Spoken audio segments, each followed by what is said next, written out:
नमस्कार साथियों, हिंदी स्टेनो बढ़ोत वाले चैनल में आपका हार्दिक स्वागत है। आज की डिक्टेशन रामधारी गुप्ता खंड 1 से प्रतिलेखन संख्या 19 व 20 से 100 वर्ड पर मिनट की स्पीड से होगी। तो आइए शुरू करते हैं। डिक्टेशन शुरू होगी 5 सेकंड बाद। स्टार्ट। महोदय, जब तक अहिंदी भाषी हिंदी को हृदय से स्वीकार नहीं करते तब तक वह राष्ट्रभाषा का स्थान नहीं पा सकती, और यह तभी हो सकता है जब वे यह समझे कि इसमें उनका भी योगदान है और उन्होंने इससे केवल लिया ही नहीं बल्कि इसे कुछ दिया भी है, और उन पर कोई दूसरी भाषा लादी नहीं गई है बल्कि यह उनकी ही भाषा है। मेरे कहने का अर्थ यह नहीं कि आप उनकी ही व्याकरण अपना लें। इसका अर्थ यही है कि आप उदारता पूर्वक जितना ले सकते हैं ले ले। भाषा इसी प्रकार बन सकती है। यह भी आवश्यक नहीं है कि उसको स्वीकार करने पर आप वही लिखना आरंभ कर दें, परंतु जो वे लिखे उसको आप गलत न समझें। आज किसी भी भाषा का रूप वही नहीं है जो उसके प्रारंभिक काल में था। उसमें परिवर्तन होता रहता है। हिंदी के इतिहास में भी आपको यही बात मिलेगी। मैं हिंदी का कोई विद्वान नहीं हूँ, पर मैं अपने अनुभव से कह सकता हूँ कि उसमें भी पिछले 500-600 वर्षों में बहुत अंतर पड़ा है तथा पहले की और आज की हिंदी में काफ़ी अंतर है। इसलिए नवयुग में जब वह देश की भाषा बनने जा रही है तो उसमें थोड़ा अंतर करना भी पड़े तो वह स्वीकार कर लेना चाहिए, जिससे उसका अन्य प्रदेशों के लोगों के साथ मेल बैठ जाए। कई अहिंदी भाषी लोगों ने भी हिंदी की काफ़ी सेवा की है। आपके राज्यपाल महोदय अहिंदी भाषी है और इन्होंने अपनी भाषा की बड़ी सेवा की है। यह भी हिंदी के पक्ष में थे और इन्होंने बड़ा योग दिया, जिसके कारण हम संविधान सभा में सफल हो सके। इनका भी यही विचार है जो मेरा है।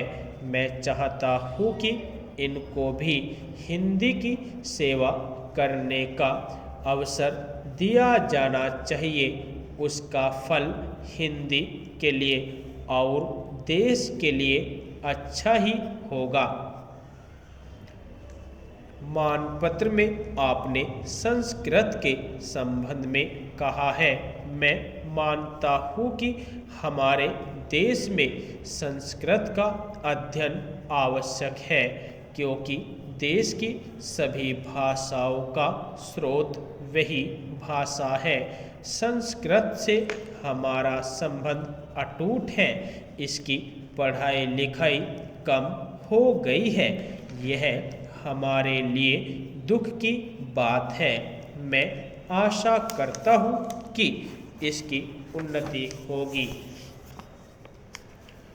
महोदय, मैं अपने बारे में कहता हूँ। जब मैं छोटा था और कॉलेज में पढ़ रहा था तब रूस और जापान के बीच युद्ध छिड़ा।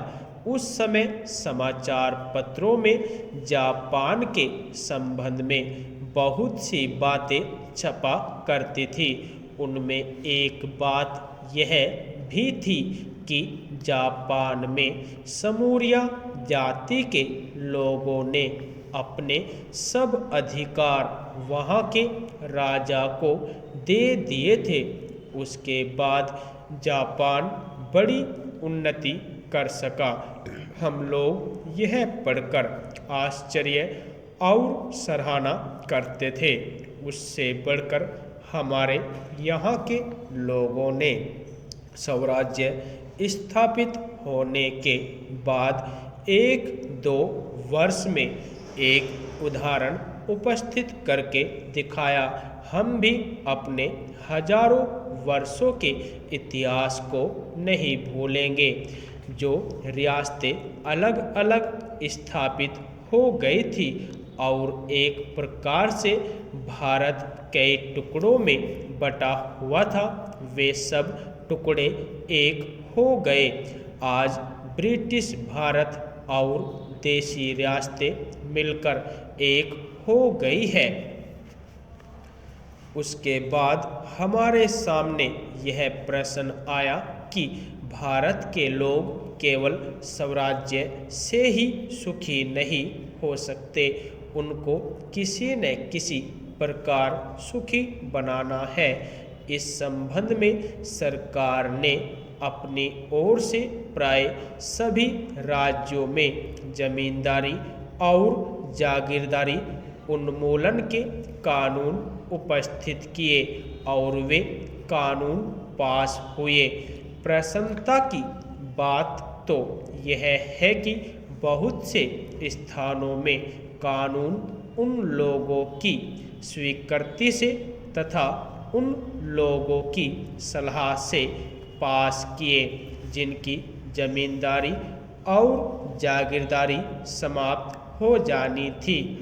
यह भी देश प्रेम का उदाहरण है। उन लोगों ने अपनी संपत्ति का त्याग इसलिए किया कि उससे सारे देश को लाभ पहुँचे। वह काम भी लगभग पूरा हो गया और पूरा होता जा रहा है। हमारे सामने मार्ग प्रशस्त है और अब हमें इस पर चलने की शक्ति चाहिए। हम में परस्पर कभी कभी इस प्रकार की संकुचित धार्मिक अथवा सामाजिक भावना देखने में आती है, जिसके कारण कभी कभी लड़ाई झगड़े हो जाते हैं। हम इस चीज़ को भी दूर करने का प्रयत्न कर रहे हैं।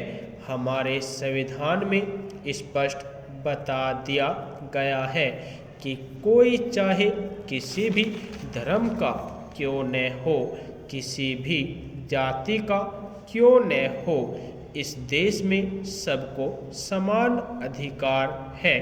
गरीब से गरीब आदमी को भी वही एक वोट देने का अधिकार है जो कि राजा साहब को है, या मुझे धर्म के नाम पर किसी प्रकार का भेदभाव नहीं किया जाता है। यदि आपको डिक्टेशन अच्छी लगी हो तो हमारे चैनल को सब्सक्राइब करें तथा वीडियो को लाइक व शेयर भी करें। धन्यवाद।